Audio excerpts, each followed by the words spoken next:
ನಮಸ್ಕಾರ, ಈ ನ್ಯೂಸ್ಗೆ ಸ್ವಾಗತ. ಮೊದಲಿಗೆ ಮುಖ್ಯಾಂಶಗಳು. ಕುಖ್ಯಾತ ರೌಡಿಯ ಹೆಂಡತಿಯನ್ನು ಪಟಾಯಿಸಿದ ಉತ್ತರ ಪ್ರದೇಶದ ಯುವಕ ಬರ್ಬರ ಕೊಲೆ ಪಾತಕ ಬಾಂಬೆ ಸಲೀಂ ಅಂದರ್. ರಾಜಕೀಯ ರಂಗೇರಿದ ಶಿರಾ ಉಪಚುನಾವಣೆ, 4 ರಾಜಕೀಯ ಪಕ್ಷಗಳು ಅಖಾಡಕ್ಕೆ. ಹೈ ವೋಲ್ಟೇಜ್ ಕ್ಷೇತ್ರವಾಗಿದೆ ಶಿರಾ.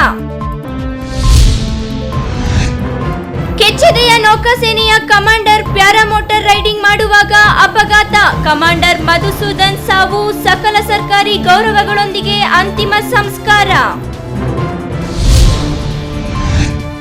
ಉತ್ತರ ಪ್ರದೇಶದ ಯುವತಿ ಮೇಲಿನ ಅತ್ಯಾಚಾರ, ಬರ್ಬರ ಕೊಲೆ ಖಂಡಿಸಿ ವಿವಿಧ ಸಂಘಟನೆಗಳಿಂದ ಪ್ರತಿಭಟನೆ. ಉತ್ತರ ಪ್ರದೇಶದಲ್ಲಿ ರಾಷ್ಟ್ರಪತಿ ಆಡಳಿತ ಜಾರಿಗೆ ಒತ್ತಾಯ.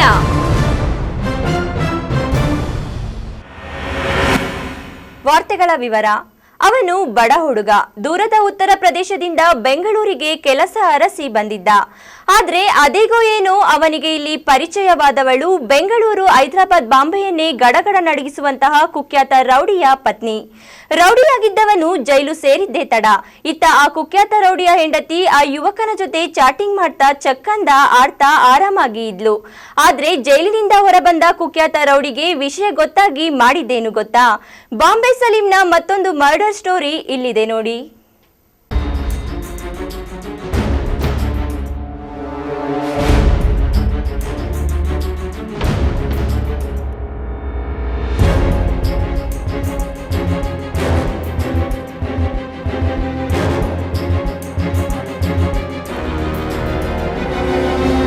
ಹೌದು, ಈ ಫೋಟೋದಲ್ಲಿರುವ ಈತನ ಹೆಸರು ಬಾಂಬೆ ಸಲೀಂ, ಬೆಂಗಳೂರಿನ ಕುಖ್ಯಾತ ರೌಡಿ. ಒಂದಲ್ಲ ಎರಡಲ್ಲ 16 ಕೊಲೆ, ಸುಲಿಗೆ, ದರೋಡೆ ಪ್ರಕರಣಗಳಲ್ಲಿ ಭಾಗಿಯಾದವನು. ಆದ್ರೆ ಇಂತಹ ಬಾಂಬೆ ಸಲೀಂ ಹೆಂಡತಿ ಜೊತೆ ಉತ್ತರ ಪ್ರದೇಶ ಮೂಲದ ಪೃಥ್ವಿರಾಜ್ ಎಂಬಾತ ಅಕ್ರಮ ಸಂಬಂಧ ಇಟ್ಕೊಂಡಿದ್ದಾನೆ.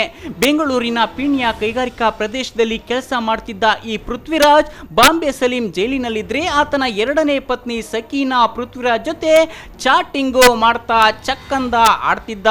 ಆದ್ರೆ ಜೈಲಿನಿಂದ ಹೊರಬಂದು ಸಲೀಂ ಇದನ್ನ ಗಮನಿಸಿ ಪತ್ನಿ ಬಳಿ ವಿಚಾರಿಸಿದ್ದಾನೆ. ಆಗ ಪ್ಲಾನ್ ಮಾಡಿ ಪೃಥ್ವಿರಾಜ್ಗೆ ಹೆಂಡತಿ ಶಾಹೀನಾ ಮೂಲಕವೇ ಮಾರ್ಚ್ 15ರಂದು ಕರೆಸಿ ಕೊಲೆ ಮಾಡಿಸಿ ತಾನು ಕಾರಿನಲ್ಲಿ ತನ್ನ ಡ್ರೈವರ್ ಜೊತೆ ಚಿಕ್ಕಬಳ್ಳಾಪುರಕ್ಕೆ ಬರ್ತಿದ್ದು ನೀನು ಬರುವಂತೆ ಪೃಥ್ವಿರಾಜ್ಗೆ ಹೇಳಿದ್ಲು. ಶಾಹೀನಾ ಮಾತು ಕೇಳಿ ಬಂದ ಪೃಥ್ವಿರಾಜ್ ಚಿಕ್ಕಬಳ್ಳಾಪುರದ ಹೈವೇಯಲ್ಲಿ ಕಾರು ಹತ್ತಿ ಶಾಹೀನಾ ಮೇಲೆ ಕೈ ಹಾಕಿ ಕೂತಿದ್ದ. ಆದ್ರೆ ಅದೇ ಕಾರಲ್ಲಿ ಚಾಲಕನಾಗಿ ನಡೆಸಿ ಬಂದವನು ಶಾಹೀನಾ ಗಂಡ ಬಾಂಬೆ ಸಲೀಂ. ಆ ವಿಷಯ ಪೃಥ್ವಿರಾಜ್ಗೆ ತಿಳಿದಿರಲಿಲ್ಲ.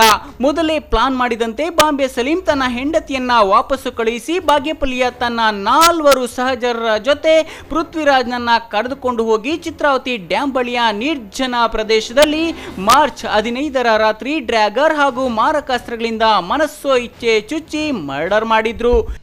ಈ ವರ್ಷ ಮಾರ್ಚ್ 15ನೇ 2020ರಂದು ಬಾಗೇಪಲ್ಲಿ ಟೌನ್ ಪೊಲೀಸ್ ಸ್ಟೇಷನ್ ವ್ಯಾಪ್ತಿನಲ್ಲಿ ಒಂದು ಪ್ರಕರಣ ದಾಖಲಾಗುತ್ತೆ. ಚಿತ್ರಾವತಿ ಡ್ಯಾಮ್ ಹತ್ರ ಒಂದು ಅನ್ಐಡೆಂಟಿಫೈಡ್ ಡೆಡ್ ಬಾಡಿ ನಮಗೆ ಸಿಗುತ್ತೆ. ಪ್ರಕರಣದ ಸಂಖ್ಯೆ 66/2020, 302 ಮತ್ತು 201 IPCನಲ್ಲಿ ದಾಖಲಾಗಿರುತ್ತೆ. ಆ ಬಾಡಿ ಯಾರು ಏನು ಎತ್ತ ಅಂತಂದು ಐಡೆಂಟಿಫೈ ಆಗಿರೋದಿಲ್ಲ. ಬಟ್ ಮುಖದ ಮೇಲೆ, ಕಾಲ ಮೇಲೆ ಮತ್ತು ಕೈನಲ್ಲಿ ಸ್ವಲ್ಪ ಸ್ಟ್ಯಾಬ್ ಇಂಜುರೀಸ್ ಆಗಿರೋದ್ರಿಂದ ನಾವು ಇದನ್ನು ಕೊಲೆ ಪ್ರಕರಣ ಅಂತಂದು ದಾಖಲು ಮಾಡ್ಕೊಂಡಿರ್ತೀವಿ.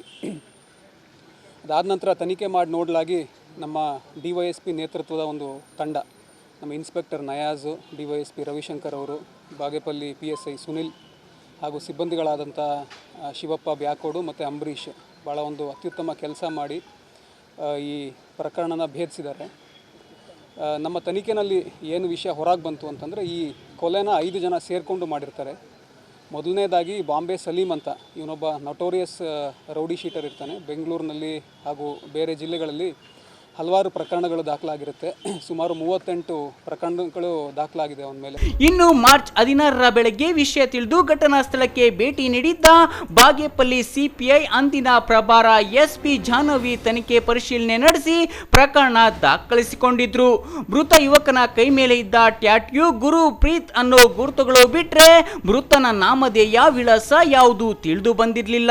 ಹೀಗಾಗಿ ಕಳೆದ 6 ತಿಂಗಳಿನಿಂದ ಪ್ರಕರಣ ಭೇದಿಸಲಾಗದೆ ಪೊಲೀಸರಿಗೂ ಸವಾಲಾಗಿತ್ತು. ಆದರೆ ಈ ನಡುವೆ ಕೊಲೆ ಮಾಡಿದ್ದ ಆರೋಪಿತರಲ್ಲಿ ಇಬ್ಬರು ಆರೋಪಿತರು ಬಾಗೇಪಲ್ಲಿಯ ಕರ್ನಾಟಕ ಡಾಬಾ ಬಳಿ ಊಟ ಮಾಡ್ತಾ ಬಾಂಬೆ ಸಲೀಮಣ್ಣ ಎಲ್ಲಿ ಅಣ್ಣ ಬೇಲ್ ಸಿಗುತ್ತಾ ಇಲ್ವಾ ಏನು ಅಂತ ಬಾಂಬೆ ಸಲೀಂ ಬಗ್ಗೆ ಮಾತನಾಡಿದ್ದಾರೆ. ಇದೇ ವೇಳೆ ನಾವು ಬಚಾವಾದ್ವಿ ಬಿಡು, ನಾವು ಮಾಡಿದ ಮರ್ಡರ್ ಕೇಸ್ನಲ್ಲಿ ನಾವು ಸಿಕ್ಕಿ ಹಾಕಿಕೊಂಡಿಲ್ಲ ಅಂತ ಮಾತಾಡ್ತಿದ್ರಂತೆ. ಇದನ್ನು ಕೇಳಿಸಿಕೊಂಡ ಪೊಲೀಸರು ವಿಷಯ ತಿಳಿದು ಸಿಪಿಐ ಗಮನಕ್ಕೆ ತಂದು ಇಬ್ಬರನ್ನ ವಶಕ್ಕೆ ಪಡೆದು ವಿಚಾರಣೆ ನಡೆಸಿದಾಗ ಕೊಲೆ ರಹಸ್ಯ ಸಂಪೂರ್ಣ ಬಯಲಾಗಿದೆ. ಅಲ್ಲಿಂದ ಬೆಂಗಳೂರಿಂದ ಒಂದು ಬಸ್ನಲ್ಲಿ ರಾಜ್ ಅಂತಂದರೆ ಡಿಸೀಸ್ಡ್ ವ್ಯಕ್ತಿ UP ಮೂಲದವನು, ಅವನು ಬರ್ತಾನೆ. ಅಲ್ಲಿಂದ ಚಿಕ್ಕಬಳ್ಳಾಪುರ ಟೌನಲ್ಲಿ ಇಳ್ಕೊಂಡು ಅಲ್ಲಿಂದ ಒಂದು ಆಟೋನಲ್ಲಿ ಬರ್ತಾನೆ. ಅಲ್ಲಿ ಆಟೋನಲ್ಲಿ ಬರೋ ಅಷ್ಟೊತ್ತಿಗಾಗಲೇ ಇನ್ನೂ 3 ಜನ ಆರೋಪಿತರು, ವಿನೋದು, ಚೇತನ್ನು ಮತ್ತು ನಾರಾಯಣ ಸ್ವಾಮಿ, ಅವರು ವೋಲ್ಕ್ಸ್ ವ್ಯಾಗನ್ ಪೋಲೋ ಕಾರ್ನಲ್ಲಿ ತುಮಕೂರಿಂದ ಬಂದಿರ್ತಾರೆ. ತುಮಕೂರಿಗೆ ಇವರು ಯಾವುದೋ ಒಂದು ಮದುವೆ ಅಟೆಂಡ್ ಆಗಲಿಕ್ಕೆ ಅಂತಂದು ಹೋದಾಗ ಸಲೀಮು ಮಧ್ಯಾಹ್ನ ಸುಮಾರು 1:30-2 ಗಂಟೆ ಅಷ್ಟೊತ್ತಿಗೆ ಫೋನ್ ಮಾಡಿಬಿಟ್ಟು ಕರೆಸಿರ್ತಾನೆ. ಈ ರೀತಿ ನನ್ನ ಹೆಂಡತಿ ಜೊತೆಗೆ ಒಬ್ಬ ಅಕ್ರಮ ಸಂಬಂಧ ಬೆಳೆಸ್ಕೊಂಡಿದ್ದಾನೆ, ಅವನನ್ನು ನಾನು ಏನಾದರೂ ಮಾಡಿ ಮುಗಿಸ್ಬೇಕು ಇವತ್ತು ಅಂತಂದು ಒಂದು 5:15 ಸುಮಾರು ಅಷ್ಟೊತ್ತಿಗೆ ಕರೆಸ್ಕೊಂಡಿರ್ತಾನೆ.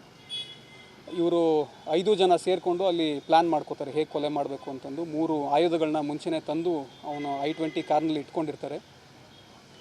ಡಿಸೀಸ್ಡ್ ರಾಜ್ ಅಲ್ಲಿ ಆಟೋನಲ್ಲಿ ಬಂದಿದ್ದ ತಕ್ಷಣವೇ, ಅಂದರೆ ಬರೋದಕ್ಕಿಂತ ಮುಂಚೆ ಕೂಡ ಒಂದ್ಸಲಿ ವಿಡಿಯೋ ಕಾಲ್ ಮಾಡ್ತಾನೆ ಸಲೀಮನೆ, ನಾನೇ ನಾವೊಬ್ಬ ಡ್ರೈವರ್ ಇದ್ದೀನಿ, ಈಕೆ ಹುಡುಗಿ ಓಡ್ ಬಂದುಬಿಟ್ಟಿದ್ದಾಳೆ, ಹಿಂಗೆ ಆಕೆ ಹತ್ರ ಸ್ವಲ್ಪ ಕ್ಯಾಶ್ ಎಲ್ಲ ಇದೆ, ಬೇಗ ಬಂದು ಕರ್ಕೊಂಡೋಗಿ ಅಂತಂದು ಡಿಸ್ಗೈಸ್ ಮಾಡಿ ಫೋನ್ ಮಾಡ್ತಾನೆ. ಫೋನ್ ಮಾಡಿದ ನಂತರ ಅವನು ಬರ್ತಾನೆ ಸುಮಾರು 6:30 ಅಷ್ಟೊತ್ತಿಗೆ ಬಂದ ತಕ್ಷಣ ಅವನು I-20 ಕಾರ್ನಲ್ಲಿ ಹತ್ತಿಸ್ಕೊಂಡು ಇಬ್ಬರು ಬಾಗೇಪಲ್ಲಿ ಕಡೆಗೆ ಬರ್ತಾರೆ. ಹೈವೇನಲ್ಲಿ ಬಂದು ಚಿತ್ರಾವತಿ ಡ್ಯಾಮ್ ಕಡೆಗೆ ತಿರುಗಿಸ್ಕೊಂಡು ಒಂದು ಯಾರೂ ಇಲ್ಲದೆ ಇರತಕ್ಕಂಥ ಒಂದು ಜಾಗನ ಅವರು ಐಡೆಂಟಿಫೈ ಮಾಡಿಕೊಂಡು ಅಲ್ಲಿ ಇವರು 3 ಜನ ಸೇರಿಕೊಂಡು, ಯಾರು ಅಂತಂದರೆ ಬಾಂಬೆ ಸಲೀಮು, ಚೇತನ್ನು ಮತ್ತು ಬಾಲಚಂದ್ರ ಅಲಿಯಾಸ್ ಬಾಲು, ಅವರು 3 ಜನ ಸೇರಿಕೊಂಡು ಇವನಿಗೆ ಹೊಡಿಲಿಕ್ಕೆ ಶುರು ಮಾಡ್ತಾರೆ. ಅಷ್ಟರಲ್ಲಿ ನಾರಾಯಣ ಸ್ವಾಮಿ ಮತ್ತು ವಿನೋದ್ ಇನ್ನೊಂದು ವೋಲ್ಕ್ಸ್ ವ್ಯಾಗನ್ ಪೋಲೋ ಕಾರ್ನಲ್ಲಿ ಆ ಸಕೀನಾ ಜೊತೆಗೆ ಚಿಲ್ಮತ್ತೂರು ಕಡೆಗೆ ವಾಪಸ್ ಹೋಗ್ತಾರೆ. ಆ ಕೃತ್ಯ ಇನ್ನೇನು ಎಸಗಬೇಕು ಅನ್ನೋ ಸಮಯದಲ್ಲಿ ಆ 3 ಜನ ಸೇರಿಕೊಂಡು ಫಸ್ಟ್ ಅವನಿಗೆ ತಲೆಗೆ ಹೊಡಿತಾರೆ ಕಾರ್ನಲ್ಲೇನೆ. ತಲೆಗೆ ಹೊಡೆದಿದ ತಕ್ಷಣ ಮತ್ತೆ ನೂಕಿದ ತಕ್ಷಣ ಅವನು ಹೊರಗಡೆ ಬೀಳ್ತಾನೆ.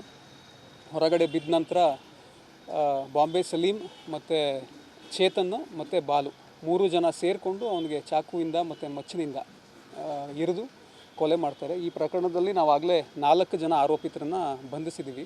ಸದ್ಯ ಪ್ರಕರಣದಲ್ಲಿ ಭಾಗಿಯಾಗಿದ್ದ ಬಾಂಬೆ ಸಲೀಂ ಈಗಾಗಲೇ ತಲಘಟ್ಟಪುರ ಪೊಲೀಸ್ ಠಾಣಾ ವ್ಯಾಪ್ತಿಯ ಬಾಬು ಕೊಲೆ ಪ್ರಕರಣದಲ್ಲಿ ಪರಪ್ಪನ ಅಗ್ರಹಾರ ಜೈಲು ಸೇರಿದ್ದಾನೆ. ಕೃತ್ಯದಲ್ಲಿ ಭಾಗಿಯಾದ ಬಾಗೇಪಲ್ಲಿಯ ನಾರಾಯಣ ಸ್ವಾಮಿ, ಚೇತನ್ ಕುಮಾರ್, ವಿನೋದ್, ಬಾಲಚಂದ್ರರನ್ನ ಬಂಧಿಸಿ ಕೃತ್ಯಕ್ಕೆ ಬಳಸಿದ ಕಾರು, ಮಾರಕಾಸ್ತ್ರಗಳನ್ನ ವಶಪಡಿಸಿಕೊಂಡಿದ್ದಾರೆ. ಮತ್ತೊಂದೆಡೆ ಈ ಪ್ರಕರಣದಲ್ಲಿ ಬಾಂಬೆ ಸಲೀಂ ಹೆಂಡತಿ ಶಾಹಿನಾ ಪಾತ್ರದ ಬಗ್ಗೆ ಕರೆಸಿ ಹೆಚ್ಚಿನ ವಿಚಾರಣೆ ನಡೆಸಲು ಮುಂದಾಗಿದ್ದಾರೆ.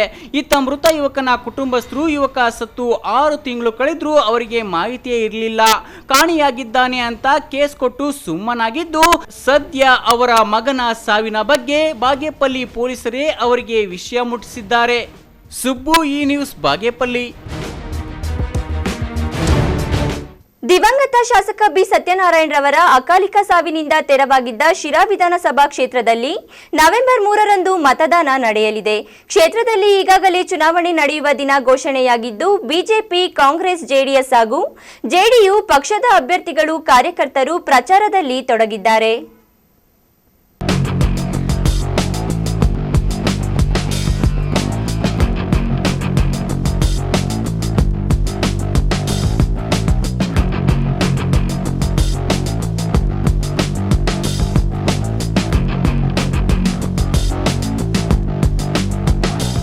ತುಮಕೂರು ಜಿಲ್ಲೆಯ ಶಿರಾ ಕ್ಷೇತ್ರದ ಶಾಸಕ ಬಿ ಸತ್ಯನಾರಾಯಣರವರ ಅಕಾಲಿಕ ಮರಣದ ನಂತರ ತೆರವಾಗಿದ್ದ ಶಿರಾ ವಿಧಾನಸಭಾ ಕ್ಷೇತ್ರದ ಬೈ ಎಲೆಕ್ಷನ್ ನಡೆಸಲು ದಿನಾಂಕ ಘೋಷಿಸಲಾಗಿದೆ. ಅಕ್ಟೋಬರ್ 16ರಂದು ಅಭ್ಯರ್ಥಿಗಳು ನಾಮಿನೇಷನ್ ಫೈಲ್ ಮಾಡಲಿದ್ದಾರೆ. 17ರಂದು ನಾಮಪತ್ರ ಪರಿಶೀಲನೆ, 19ರಂದು ನಾಮಪತ್ರ ವಾಪಸ್ ಪಡೆಯಲಿದ್ದು, ನವೆಂಬರ್ 3ರಂದು ಬೈ ಎಲೆಕ್ಷನ್ಗೆ ಮತದಾನ ನಡೆಯಲಿದೆ. ನವೆಂಬರ್ 10ರಂದು ಫಲಿತಾಂಶ ಪ್ರಕಟವಾಗಲಿದೆ. ಇನ್ನು ಚುನಾವಣಾ ಅಖಾಡದಲ್ಲಿರುವ ಅಭ್ಯರ್ಥಿ ಹಾಗೂ ಕಾರ್ಯಕರ್ತರು ಪಕ್ಷದ ಪರ ಶಿರಾ ತಾಲೂಕಿನಾದ್ಯಂತ ಬಿರುಸಿನ ಪ್ರಚಾರದಲ್ಲಿ ಸಾಗಿದ್ದು, ಶಿರಾ ಬೈ ಎಲೆಕ್ಷನ್ ಸಮರ ದಿನೇ ದಿನೇ ರಂಗೇರುತ್ತಿದೆ.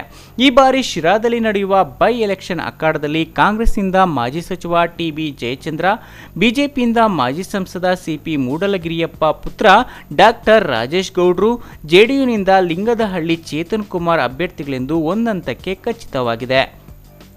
ಇನ್ನು ಜೆಡಿಎಸ್ನಿಂದ ದಿವಂಗತ ಬಿ ಸತ್ಯನಾರಾಯಣರವರ ಧರ್ಮಪತ್ನಿ ಅಮ್ಮಾಜಮ್ಮ ಹಾಗೂ ಮಾಜಿ ಸಚಿವ ಚನ್ನಿಗಪ್ಪನವರ ಮಗ ಮಾಜಿ ಜಿಲ್ಲಾ ಪಂಚಾಯಿತಿ ಸದಸ್ಯ ವೇಣುಗೋಪಾಲ ಸ್ವಾಮಿ ಇಬ್ಬರಲ್ಲಿ ಒಬ್ಬರಿಗೆ ಟಿಕೆಟ್ ಸಿಗುವ ಸಾಧ್ಯತೆ ಇದೆ. ಬಿಗ್ ಬಾಸ್ ಸ್ಪರ್ಧಿ ದಿವಾಕರ್ ಪಕ್ಷೇತರಾಗಿ ಸ್ಪರ್ಧಿಸುವ ಮಾಹಿತಿ ಸಾಮಾಜಿಕ ಜಾಲತಾಣ ಹಾಗೂ ಸಾರ್ವಜನಿಕರಿಂದ ಕೇಳಿಬರುತ್ತಿದೆ. ಶಿರಾ ವಿಧಾನಸಭಾ ಕ್ಷೇತ್ರದಲ್ಲಿ ಒಟ್ಟು 3,13,758 ಜನಸಂಖ್ಯೆ ಇದೆ. ಇದರಲ್ಲಿ ಪುರುಷರು 1,58,978, ಮಹಿಳೆಯರು 1,54,780 ಇದ್ದಾರೆ. ಒಟ್ಟು ಮತದಾರರು 2,10,814 ಇದ್ದಾರೆ. ಪುರುಷ ಮತದಾರರು 1,08,024, ಮಹಿಳಾ ಮತದಾರರು 1,02,778 ಇದ್ದಾರೆ. ಇನ್ನು ಶಿರಾ ಕ್ಷೇತ್ರದ ಜಾತಿವಾರು ಮತದಾರರ ಪಟ್ಟಿ ನೋಡೋದಾದರೆ ಪರಿಶಿಷ್ಟ ಜಾತಿ ಮತ್ತು ಪರಿಶಿಷ್ಟ ಪಂಗಡ 80,000, ಒಕ್ಕಲಿಗ 40,000, ಬಲಿಜಿಗ 16,000, ಗೊಲ್ಲ 25,000, ಕುರುಬ 23,000, ಬ್ರಾಹ್ಮಣ 1,300, ಲಿಂಗಾಯತ 2,000, ಮುಸ್ಲಿಂ 15,000, ವಿಶ್ವಕರ್ಮ 3,000, ತಿಗಳ 4,000 ಮತದಾರರನ್ನು ಹೊಂದಿದೆ. ಜೆಡಿಎಸ್ನ ಪ್ರಬಲ ಆಕಾಂಕ್ಷಿಗಳಾಗಿದ್ದ ಜಿಲ್ಲಾ ಪಂಚಾಯಿತಿ ಅಧ್ಯಕ್ಷೆಯ ಪತಿ ಕಲ್ಕೆರೆ ರವಿಕುಮಾರ್ ನಿನ್ನೆ ಕೆಪಿಸಿಸಿ ಅಧ್ಯಕ್ಷ ಡಿಕೆ ಶಿವಕುಮಾರ್ ಹಾಗೂ ಪಕ್ಷದ ಹಿರಿಯ ಮುಖಂಡರೊಂದಿಗೆ ಕಾಂಗ್ರೆಸ್ ಸೇರ್ಪಡೆಯಾಗಿದ್ದು ಜೆಡಿಎಸ್ನಲ್ಲಿ ಡಾಕ್ಟರ್ ರಾಜೇಶ್ ಗೌಡ್ರು ಬಿಜೆಪಿಗೆ ಸೇರಿ ಅಭ್ಯರ್ಥಿಯಾಗುತ್ತಿದ್ದಾರೆ. ಇನ್ನು ಜೆಡಿಎಸ್ನ ನಾದೂರು ಕ್ಷೇತ್ರದ ಜಿಲ್ಲಾ ಪಂಚಾಯಿತಿ ಸದಸ್ಯೆ ಬಿಜೆಪಿ ಗಿರಿಜಮ್ಮ ಶ್ರೀರಂಗ ಯಾದವ್ ಸಿಎಂ ಯಡಿಯೂರಪ್ಪ ಸಮ್ಮುಖದಲ್ಲಿ ಬಿಜೆಪಿಗೆ ಸೇರ್ಪಡೆಯಾಗಿದ್ದಾರೆ. ಒಟ್ಟಾರೆ ಕಾಂಗ್ರೆಸ್, ಜೆಡಿಎಸ್, ಬಿಜೆಪಿ ಅಭ್ಯರ್ಥಿಗಳು ನೇರ ಹಣಾಹಣಿಗೆ ಸಿದ್ಧರಾಗುತ್ತಿದ್ದಾರೆ.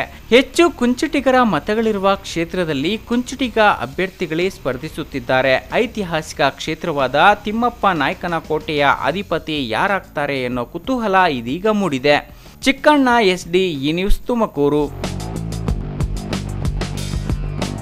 ಪ್ಯಾರಾಮೋಟರಿಂಗ್ ಮಾಡುವಾಗ ನೌಕಾಸೇನೆಯ ಕಮಾಂಡರ್ ಸಾವನ್ನಪ್ಪಿದ್ದಾರೆ. ರಜೆ ಹಿನ್ನೆಲೆ ಕುಟುಂಬ ಸಮೇತರಾಗಿ ಪ್ರವಾಸಕ್ಕೆಂದು ಕಡಲ ತೀರಕ್ಕೆ ತೆರಳಿದ್ದರು.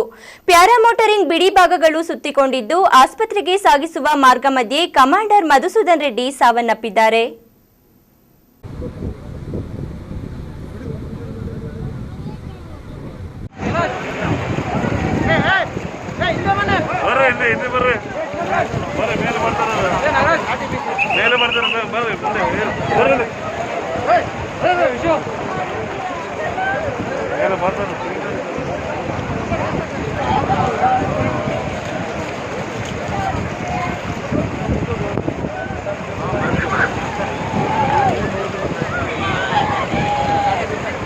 ನೌಕಾಸೇನೆಯಲ್ಲಿ ಕಮಾಂಡರ್ ಆಗಿ ಕಾರ್ಯನಿರ್ವಹಿಸುತ್ತಿದ್ದ ಚಿಕ್ಕಬಳ್ಳಾಪುರ ಜಿಲ್ಲೆಯ ಗೌರಿಬಿದನೂರು ತಾಲೂಕಿನ ಜಿ ಬೊಮ್ಮಸಂದ್ರ ಮೂಲದವರಾದ ಮಧುಸೂದನ್ ರೆಡ್ಡಿ ರಜೆ ಹಿನ್ನೆಲೆ ತಮ್ಮ ಕುಟುಂಬಸ್ಥರೊಂದಿಗೆ ಕಡಲ ತೀರಕ್ಕೆ ತೆರಳಿದ್ದರು.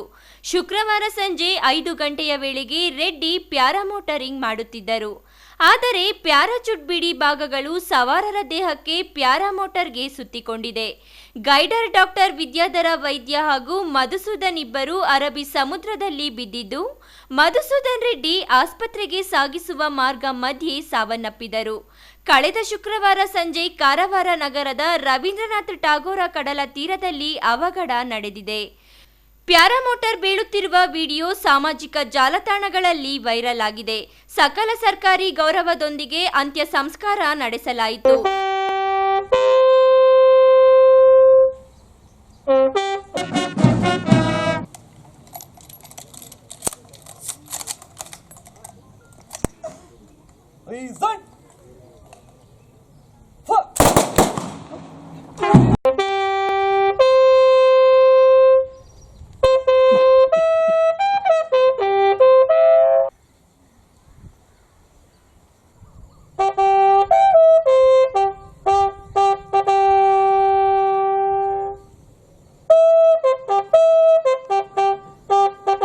ಮೃತ ಯೋಧನ ಗ್ರಾಮ ಜಿ ಬೊಮ್ಮಸಂದ್ರದಲ್ಲಿ ನೀರವ ಮೌನ ಆವರಿಸಿದೆ. ಬಹಳ ದುಃಖಕರವಾದ ದಿನ ಅಂತ ಹೇಳಬೇಕಾಗುತ್ತೆ. ನಮ್ಮ ಗೆದರೆ ಬೊಮ್ಮಸಂದ್ರ ಗ್ರಾಮದ ನಮ್ಮ ಸಹೋದರರು ಹಾಗೂ ಎಲ್ಲ ಜನರ ಪ್ರೀತಿ ಪಾತ್ರರು ಆಗಿರುವಂತಹ ಸನ್ಮಾನ್ಯ BS ಮಧುಸೂದನ್ ರೆಡ್ಡಿಯವರು ನಿಧನ ಹೊಂದಿದ್ದಾರೆ. ಅವರಿಗೆ ಸರ್ಕಾರದ ಎಲ್ಲ ಸಕಲ ಗೌರವಗಳೊಂದಿಗೆ ಅವರ ಅಂತ್ಯಕ್ರಿಯೆ ನಡೆಯಿತು. ಇದು ತುಂಬಲಾರದ ನಷ್ಟ ನಮ್ಮ ಬೊಮ್ಮಸಂದ್ರ ಗ್ರಾಮಕ್ಕೂ ಹಾಗೂ ನಮ್ಮ ಗೌರಿಬಿದನೂರು. ಪ್ರದೀಪ್, ಈ ನ್ಯೂಸ್, ಗೌರಿಬಿದನೂರು. ಇದೀಗ ವಿರಾಮದ ನಂತರ ಈ ನ್ಯೂಸ್ ಮತ್ತೆ ಮುಂದುವರಿಯುತ್ತದೆ. ಕಷ್ಟಪಟ್ಟು ಹಣ ಕೂಡಿಸಿ ಒಡವೆ ಮಾಡಿಸಿರ್ತೀರಿ. ಮಕ್ಕಳ ಉನ್ನತಾಭ್ಯಾಸಕ್ಕೋ ಅವರ ಮದುವೆಗೋ ಆ ಚಿನ್ನವನ್ನ ಮಾರೋಕೆ ಅಂತ ಹೋದ್ರೆ ಬೇಕಾಬಿಟ್ಟಿ ಬೆಲೆ ಕೇಳ್ತಾರೆ ಅನ್ನೋ ಚಿಂತೆಲಿದ್ದೀರಾ? ಹಿಂದೆ ಹಿಂದೂಸ್ತಾನ್ ಗೋಲ್ಡ್ ಕಂಪನಿಗೆ ಬನ್ನಿ. ನಿಮ್ಮಲ್ಲಿರೋ ಹಳೆ ಚಿನ್ನ ಆಗ್ಲಿ ಅಥವಾ ನೀವ್ ಅಡ ಇಟ್ಟಿರೋ ಚಿನ್ನ ಆಗ್ಲಿ ತಕ್ಷಣ ಬಿಡಿಸಿ ಇಂದಿನ ಆನ್ಲೈನ್ ಬೆಲೆಗೆ ಕೊಂಡುಕೊಂಡು ಕೂಡ್ಲೆ ಬಾಕಿ ಹಣವನ್ನ ನಿಮ್ಮ ಕೈಗಿಡ್ತಾರೆ. ಹಿಂದೂಸ್ತಾನ್ ಗೋಲ್ಡ್ ಕಂಪನಿ, ಇದು ನಿಮ್ಮ ಕಂಪನಿ. ವಿರಾಮದ ನಂತರ ಈ ನ್ಯೂಸ್ಗೆ ಸ್ವಾಗತ. ಉತ್ತರ ಪ್ರದೇಶದ ಹತ್ರಾಸ್ ಯುವತಿ ಮೇಲೆ ನಡೆದಿರುವ ಬರ್ಬರ ಅತ್ಯಾಚಾರವನ್ನ ಖಂಡಿಸಿ ದೇಶದೆಲ್ಲೆಡೆ ಪ್ರತಿಭಟನೆಗಳು ನಡೆಯುತ್ತಿವೆ. ಚಿಕ್ಕಬಳ್ಳಾಪುರದಲ್ಲಿಯೂ ದಲಿತ ಸಂಘಟನೆಗಳ ಒಕ್ಕೂಟ ಮತ್ತು ವಕೀಲರ ಸಂಘಗಳು ಪ್ರತ್ಯೇಕವಾಗಿ ಪ್ರತಿಭಟನೆ ನಡೆಸಿ ಉತ್ತರ ಪ್ರದೇಶದಲ್ಲಿ ಯೋಗಿ ಆದಿತ್ಯನಾಥ್ ಸರ್ಕಾರವನ್ನ ಕಿತ್ತೊಗೆದು ರಾಷ್ಟ್ರಪತಿ ಆಡಳಿತವನ್ನ ಜಾರಿಗೆ ತರಬೇಕೆಂದು ಒತ್ತಾಯಿಸಿ ಉಪವಿಭಾಗಾಧಿಕಾರಿಗಳು ಮತ್ತು ಜಿಲ್ಲಾಧಿಕಾರಿಗಳ ಮುಖೇನ ರಾಷ್ಟ್ರಪತಿಗೆ ಮನವಿ ಸಲ್ಲಿಸಿದರು.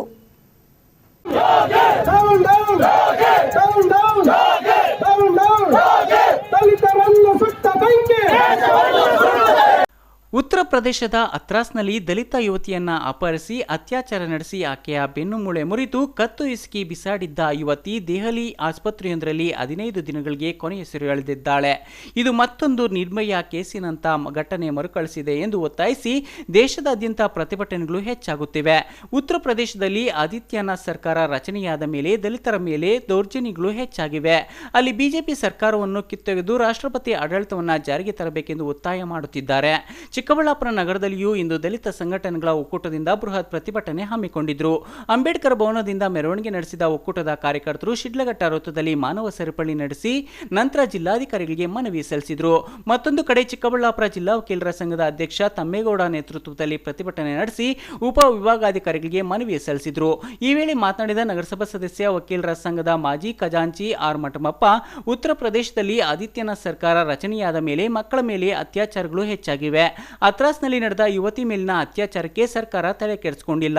ಯುವತಿ ಸತ್ತ ನಂತರ ಆಕೆಯ ಶವವನ್ನು ಸಂಬಂಧಿಕರಿಗೆ ಒಪ್ಪಿಸದೆ ಪೊಲೀಸರೇ ಅಂತ್ಯ ಸಂಸ್ಕಾರ ಮಾಡಿದ್ದು ಯಾಕೆ ಬೇಟಿ ಬಚಾವೋ ಬೇಟಿ ಪಡಾವೋ ಅನ್ನೋ ಯೋಜನೆಯಿಂದ ಸಾಕಷ್ಟು ಪ್ರಚಾರ ತಗೊಂಡು ಪ್ರಧಾನಿ ಮೋದಿ ಯಾಕೆ ಈ ಘಟನೆ ಬಗ್ಗೆ ಚಕಾರ ಎತ್ತಿಲ್ಲ ಎಂದು ಪ್ರಶ್ನಿಸಿದರು. ಮತ್ತೆ ದೌರ್ಜನ್ಯಗಳು ನಡೀತಲೇ ಬಂದಿದೆ. ಆದ್ರೆ ಇವತ್ತು ಅಲ್ಲಿ ಯೋಗಿ ಆದಿತ್ಯನಾಥ್ ಅವರು ಯಾವುದೇ ಕ್ರಮಗಳನ್ನ ತಗೊಳ್ಳಲು ವಿಫಲರಾಗಿದ್ದಾರೆ. ಇವತ್ತು ದೇಶದ ವ್ಯವಸ್ಥೆ ಏನು ಕಾನೂನು ಸುವ್ಯವಸ್ಥೆ ಏನಿದೆ ಇವತ್ತು ಹದಗೆಟ್ಟಿದೆ. ಉತ್ತರ ಪ್ರದೇಶದಲ್ಲಂತೂ ಯಾರು ಮಾತಾಡಂಗಿಲ್ಲ. ಅಲ್ಲಿ ಮಾತಾಡಕ್ ಹೋದ್ರೆ ಎಲ್ಲಾ ರೀತಿಯಲ್ಲೂ ಕೂಡ ಏನು ಕೆಳವರ್ಗದ ಜನರಿದ್ದಾರೆ ಅವರ ಮೇಲೆ ಎಲ್ಲಾ ರೀತಿಯಲ್ಲೂ ಕೂಡ ಪ್ರಭಾವ ಬೀರಿ ಅವರಿಗೆ ಕೊಡಬಾರದು ಚಿತ್ರಹಿಂಸೆ ಕೊಡ್ತಾ ಇರೋದನ್ನ ನಾವು ಇವತ್ತು ನಿಮ್ಮ ಸುದ್ದಿವಾಹಿನಿಗಳು ಮಾಧ್ಯಮಗಳ ಮುಖಾಂತರ ನಾವು ನೋಡ್ತಾ ಇದ್ದೀವಿ. ಇವತ್ತು ನಾವು ಮುಖ್ಯವಾಗಿ ನಮ್ಮ ಯಾರು ಅಸಿಸ್ಟೆಂಟ್ ಕಮಿಷನರ್ ಅವ್ರಿಗೆ ರಾಷ್ಟ್ರಪತಿಗಳಿಗೆ ಒಂದು ಮನವಿಯನ್ನು ಕೊಟ್ಟಿದ್ದೀವಿ. ಇವ್ರ ಮುಖಾಂತರ ಕೂಡಲೇ ಏನು ಉತ್ತರ ಪ್ರದೇಶದಲ್ಲಿ ರಾಷ್ಟ್ರಪತಿ ಆಡಳಿತವನ್ನ ಇವತ್ತು ಜಾರಿಗೆ ತರಬೇಕು. ಇಲ್ಲದೆ ಹೋದ್ರೆ ಅಲ್ಲಿನ ಒಂದು ಮಾನವ ಹಕ್ಕುಗಳು ಮತ್ತೆ ಸಂವಿಧಾನದ ಆಶಯಗಳಿಗೆ ಧಕ್ಕೆ ಈಗಾಗಲೇ ಆಗ್ಬಿಟ್ಟಿದೆ. ಇಲ್ಲದೆ ಹೋದ್ರೆ ಅಲ್ಲಿ ಉಗ್ರ ಪ್ರತಿಭಟನೆಯಲ್ಲಿ ಸುಧಾ ವೆಂಕಟೇಶ್, ನಗರಸಭೆ ಸದಸ್ಯ ಶ್ರೀನಿವಾಸ್, ಮುನಿಯಪ್ಪ ಮೂರ್ತಿ ಪಾಲ್ಗೊಂಡ್ರೆ ವಕೀಲರ ಸಂಘದ ಪ್ರತಿಭಟನೆಯಲ್ಲಿ ಅಧ್ಯಕ್ಷ ಕೆಎಚ್ ತಮ್ಮೇಗೌಡ, ಪಿಎಲ್ಡಿ ಬ್ಯಾಂಕ್ ಅಧ್ಯಕ್ಷ ನಾಗೇಶ್, ನಾಗರಾಜನ್, ಆನಂದ್ ಇತರರು ಪಾಲ್ಗೊಂಡಿದ್ರು. ಕೆಎಸ್ ನಾರಾಯಣಸ್ವಾಮಿ, ಈ ನ್ಯೂಸ್, ಚಿಕ್ಕಬಳ್ಳಾಪುರ.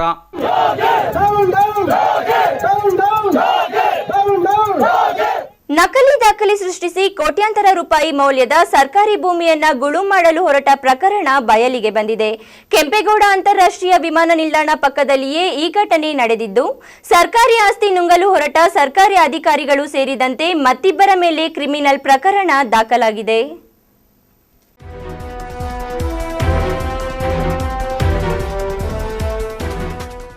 ದೇವನಹಳ್ಳಿ ತಾಲೂಕಿನ ಬೆಟ್ಟಕೋಟೆ ಗ್ರಾಮದ ಸರ್ವೆ ನಂಬರ್ 1ರಲ್ಲಿ 100 ಎಕರೆ ಗೋಮಾಳವಿದ್ದು, ಇದರಲ್ಲಿ ಸರ್ಕಾರಿ ಸುತ್ತೋಲೆಯಂತೆ ಒಂದಷ್ಟು ಜಮೀನನ್ನ ರೈತರಿಗೆ ಮಂಜೂರು ಮಾಡಲಾಗಿದೆ. ಆದರೆ ಮಂಜೂರು ಮಾಡಿರುವ ರೈತರನ್ನ ಹೊರತುಪಡಿಸಿ ಕೆಲವರು ಭೂಮಾಫಿಯಾದೊಂದಿಗೆ ಕೈಜೋಡಿಸಿ ತಮಗೂ ಜಮೀನು ಮಂಜೂರಾಗಿದೆ ಎಂದು ನಕಲಿ ದಾಖಲೆಯನ್ನ ಸೃಷ್ಟಿಸಿ ಸುಮಾರು 15 ಕೋಟಿ ಬೆಲೆ ಬಾಳುವ 4 ಎಕರೆ ಜಮೀನನ್ನ ಕಬಳಿಸಲು ಮುಂದಾಗಿದ್ದಾರೆ. ಇದನ್ನು ಮನಗಂಡ ದೇವನಹಳ್ಳಿ ತಹಶೀಲ್ದಾರ್ ಅಜಿತ್ ಕುಮಾರ್ ರೈ ಸರ್ಕಾರಿ ಜಮೀನು ಕಬಳಿಸಲು ಹೊರಟ ಬೆಟ್ಟಕೋಟೆ ಗ್ರಾಮದ ರಾಮಕೃಷ್ಣ ಮತ್ತು ಮುನಿರತ್ನಮ್ಮ ಸೇರಿದಂತೆ ನಾಡ ಕಚೇರಿ ಸಿಬ್ಬಂದಿ ಮೇಲೆ ಚನ್ನರಾಯಪಟ್ಟಣ ಪೊಲೀಸ್ ಠಾಣೆಯಲ್ಲಿ ಎಫ್ಐಆರ್ ದಾಖಲು ಮಾಡಲಾಗುತ್ತದೆ. ಆದರೆ ಪ್ರಕರಣ ಸಂಬಂಧ ಯಾವುದೇ ರೀತಿಯ ಕ್ರಮಕ್ಕೆ ಅಧಿಕಾರಿಗಳು ಮುಂದಾಗಿಲ್ಲ. ಈ ಸಂಬಂಧ ಬೆಂಗಳೂರು ಗ್ರಾಮಾಂತರ ಜಿಲ್ಲಾಧಿಕಾರಿ ರವೀಂದ್ರಗೆ ಮಾಹಿತಿ ನೀಡಿದ ನಂತರ ಸ್ಥಳಕ್ಕೆ ಭೇಟಿ ನೀಡಿ ಕೂಡಲೇ ಜಮೀನನ್ನ ಸರ್ಕಾರದ ವಶಕ್ಕೆ ಪಡೆಯುವಂತೆ ಸೂಚನೆ ನೀಡಿದ್ದಾರೆ. ಆದರೆ ಜಮೀನಿನ ಬಳಿ ಸರ್ಕಾರಕ್ಕೆ ಸಂಬಂಧಪಟ್ಟ ಜಮೀನು ಎಂದು ನಾಮಫಲಕ ಅಳವಡಿಸಲು ಅಧಿಕಾರಿಗಳು ಮುಂದಾದಾಗ ಭೂಮಾಫಿಯಾದೊಂದಿಗೆ ಕೈಜೋಡಿಸಿದ್ದ ಕೆಲವರು ಅಡ್ಡಿಪಡಿಸಿದ್ದಾರೆ. ಈ ಸಂಬಂಧ ಕಂದಾಯ ಅಧಿಕಾರಿಗಳು ಕೆಲವರ ಮೇಲೆ ಚನ್ನರಾಯಪಟ್ಟಣ ಪೊಲೀಸ್ ಠಾಣೆಯಲ್ಲಿ ಪ್ರಕರಣ ದಾಖಲು ಮಾಡಿದ್ದಾರೆ. ಈ ನ್ಯೂಸ್ ಬ್ಯೂರೋ, ಚಿಕ್ಕಬಳ್ಳಾಪುರ. ದೇಶದಲ್ಲಿ ಸಂಕಷ್ಟದ ದಿನಗಳನ್ನು ನಿಭಾಯಿಸುವುದರಲ್ಲಿ ಪ್ರಧಾನಿ ನರೇಂದ್ರ ಮೋದಿ ಅವರ ಮುಂದಾಲೋಚನೆ ನಿಜಕ್ಕೂ ಮೆಚ್ಚುವಂತದ್ದು. ಅವರ ಜನಸೇವೆಯೇ ನಮಗೆ ಶ್ರೀರಕ್ಷೆಯಾಗಲಿದೆ ಎಂದು ಬಿಜೆಪಿ ಮುಖಂಡ MLC doctor Y A Narayanaswamy ತಿಳಿಸಿದರು.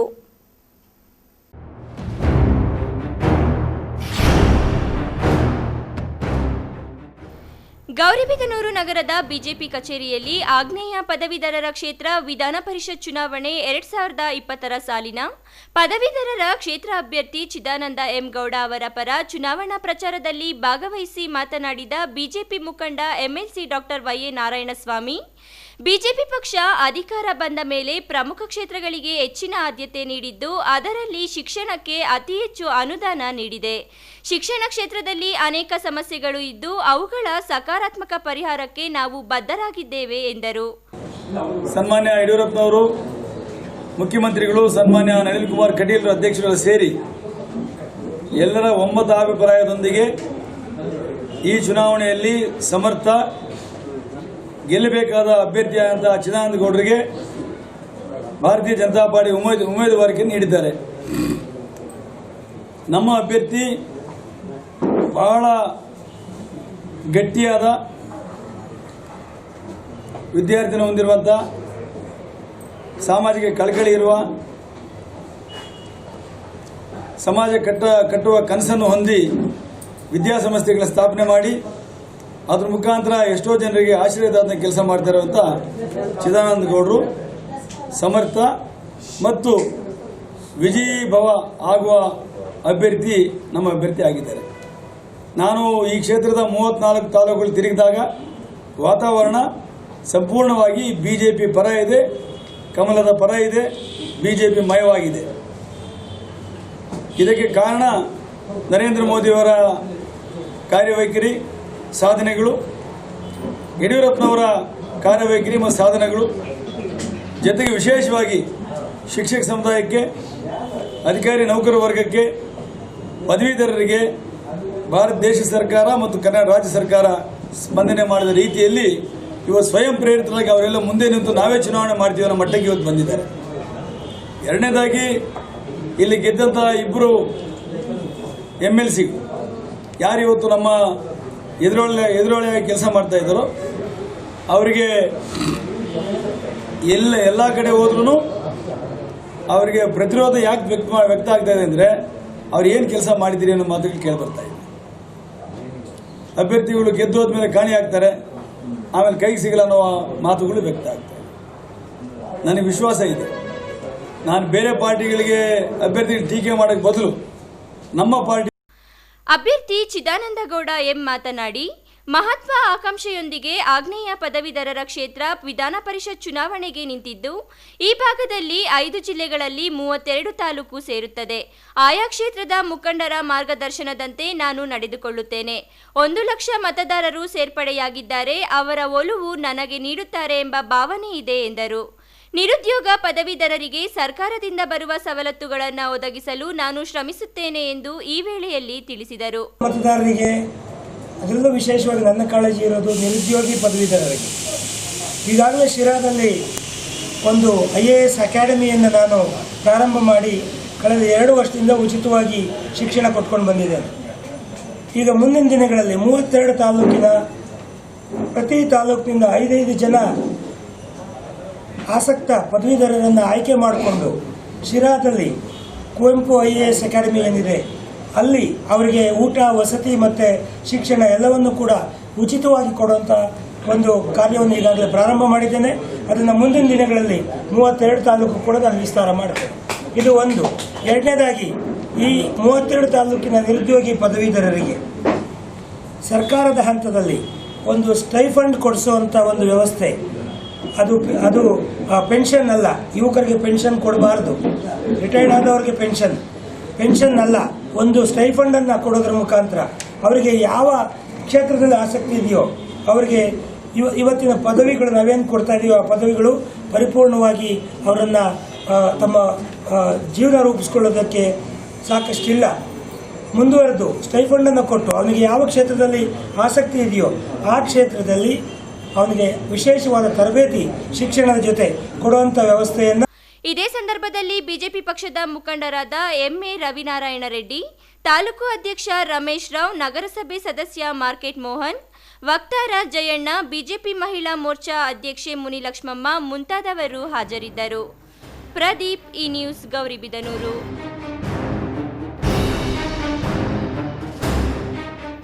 ನ್ಯಾಯಮೂರ್ತಿ ಎಜೆ ಸದಾಶಿವ ಆಯೋಗದ ವರದಿಯನ್ನ ಮಂಡಿಸಿ ಒಳ ಮೀಸಲಾತಿ ಕಾಯ್ದೆಯನ್ನ ಜಾರಿಗೊಳಿಸಲು ಆಗ್ರಹಿಸಿ ದೇವನಹಳ್ಳಿ ತಾಲೂಕಿನ ಬೆಂಗಳೂರು ಗ್ರಾಮಾಂತರ ಜಿಲ್ಲಾಡಳಿತ ಭವನದ ಆವರಣದಲ್ಲಿ ಕರ್ನಾಟಕ ಮಾದಿಗ ದಂಡೋರ ಹಾಗೂ ಮಾದಿಗ ಸಂಘಟನೆಗಳ ಒಕ್ಕೂಟದಿಂದ ಪ್ರತಿಭಟನೆ ನಡೆಸಿದರು.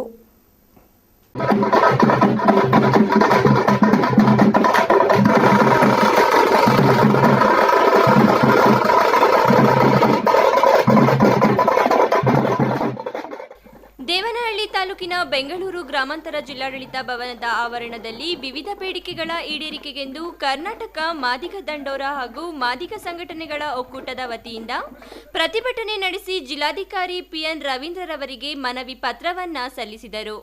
ಕರ್ನಾಟಕ ಮಾದಿಗ ದಂಡೋರ ಪ್ರಚಾರ ಸಮಿತಿ ರಾಜ್ಯಾಧ್ಯಕ್ಷ ಬುಳ್ಳಹಳ್ಳಿ ರಾಜಪ್ಪ ಮಾತನಾಡಿ, ಸರ್ಕಾರಕ್ಕೆ ಎಚ್ಚರಿಕೆ ನೀಡುವ ಮೂಲಕ ಪ್ರತಿಭಟನೆಯನ್ನ ಹಮ್ಮಿಕೊಳ್ಳಲಾಗಿದೆ. ರಾಜ್ಯದಲ್ಲಿರುವ ಪರಿಶಿಷ್ಟರಲ್ಲಿ 101 ಜಾತಿಯಲ್ಲಿ ಅತ್ಯಂತ ದೊಡ್ಡ ಸಂಖ್ಯೆಯಲ್ಲಿರುವ ಮಾದಿಗ ಜಾತಿಗೆ ಮೀಸಲಾತಿಯಲ್ಲಿ ಎಬಿಸಿಡಿ ವರ್ಗೀಕರಣ ಮಾಡಿ ನಮಗೆ ಸಾಮಾಜಿಕ ನ್ಯಾಯವನ್ನ ನೀಡಬೇಕು ಎಂದು ಜಿಲ್ಲಾಧಿಕಾರಿಗಳಿಗೆ ಮನವಿ ನೀಡಲಾಗಿದೆ. 11 ಬೇಡಿಕೆಗಳನ್ನು ಕೊಡಲಾಗಿದೆ.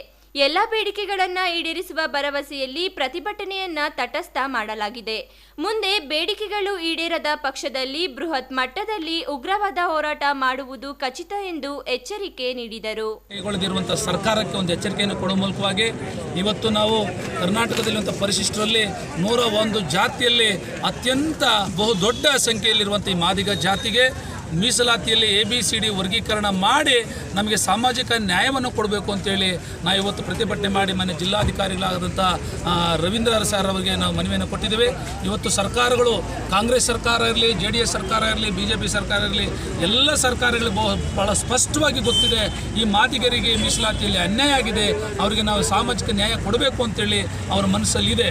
ಆದರೆ ಎಲ್ಲೋ ಒಂದು ಕಡೆ ಕಾಣದ ಕೈಗಳು ಕೆಲಸ ಮಾಡ್ತಾ ಈ ಒಂದು ವರದಿಯನ್ನು ಜಾರಿ ಮಾಡಲಿಕ್ಕೆ ಅವಕಾಶ ಕೊಡದೆ ತುಂಬ ವಿರೋಧವನ್ನು ವ್ಯಕ್ತಪಡಿಸ್ತಿರುವಂಥ ಇವತ್ತು ಇರುವಂಥ ಸ್ಪರ್ಶ SCಗಳಿಗೆ ನಾವು ಅವರಿಗೆ ಎಚ್ಚರಿಕೆ ಕೊಡ್ತಾ ಇದ್ದೀವಿ. ನೀವು ಪ್ರಜಾ ವಿಮೋಚನಾ ಬಹುಜನ ಸಮಿತಿ ಸಂಸ್ಥಾಪಕ ರಾಜ್ಯಾಧ್ಯಕ್ಷ ಬಿಜ್ಜವಾರ ನಾಗರಾಜ್ ಮಾತನಾಡಿ, ದೇವನಹಳ್ಳಿ ತಾಲೂಕಿನ ಮಾದಿಗ ಸಂಘಟನೆಯ ವತಿಯಿಂದ ಸದಾಶಿವ ಆಯೋಗವನ್ನ ಯಥಾವತ್ತಾಗಿ ಜಾರಿಗೊಳಿಸಬೇಕಾಗಿ ಸರ್ಕಾರಕ್ಕೆ ಒತ್ತಡ ತರುವಂತಹ ಪ್ರತಿಭಟನೆಯನ್ನ ಹಮ್ಮಿಕೊಳ್ಳುವುದರ ಮೂಲಕ ಎಚ್ಚರಿಕೆ ನೀಡಲಾಗುತ್ತಿದೆ ಎಂದರು. ದೇವನಹಳ್ಳಿ ತಾಲೂಕಿನ ಮಾದಿಗ ಸಂಘಟನೆಗಳ ವತಿಯಿಂದ ಸದಾಶಿವ ಆಯೋಗವನ್ನು ಯಥಾವತ್ತಾಗಿ ಜಾರಿಗೊಳಿಸಬೇಕೆಂಬುದಾಗಿ ಸರ್ಕಾರಕ್ಕೆ ಒಂದು ಒತ್ತಡ ತರುವುದಕ್ಕೆ ಪ್ರತಿಭಟನೆಯನ್ನು ಹಮ್ಮಿಕೊಂಡಿದ್ವಿ. ಈ ಸದಾಶಿವ ಆಯೋಗದಲ್ಲಿ ಇರುವಂತಹ ಅಂಶಗಳನ್ನು ಸ್ಪರ್ಶ ಜಾತಿಗಳು ಏನು ನಮ್ಮ ಪರಿಶಿಷ್ಟ ಜಾತಿಯಲ್ಲಿರುವಂತಹ 101 ಜಾತಿಯಲ್ಲಿ ಕೆಲವು ಬೆರಳೆಣಿಕೆಯಷ್ಟಿರುವಂತಹ ಕೆಲ ಸ್ಪರ್ಶ ಜಾತಿಯ ಕೆಲವರು ಈ ಪರಿಶಿಷ್ಟ ಜಾತಿಗೆ ಬರುವಂತಹ ಎಲ್ಲ ಅನುದಾನವನ್ನು ಉದ್ಯೋಗ ಇರ್ಬೋದು, ಶಿಕ್ಷಣ ಇರ್ಬೋದು, ರಾಜಕೀಯ ಇರಬಹುದು, ಎಲ್ಲ ರಂಗದಲ್ಲೂ ಕೂಡ ಈ ಸ್ಪರ್ಶ ಜಾತಿಯ ಕೆಲವರು ಮಾತ್ರ ಅನುಭವಿಸ್ಕೊಂಡು ಬರ್ತಾ ಇದ್ದಾರೆ. ಆದರೆ ನಮ್ಮ ಪರಿಶಿಷ್ಟ ಜಾತಿಯಲ್ಲಿ ಬಹುಸಂಖ್ಯಾತರಾದಂತಹ ಮಾದಿಗ ಜನಾಂಗವು ಇವತ್ತು ಕೂಡ ಹಿಂದುಳಿಕೆಯನ್ನು ಕಂಡುಕೊಂಡಿದೆ.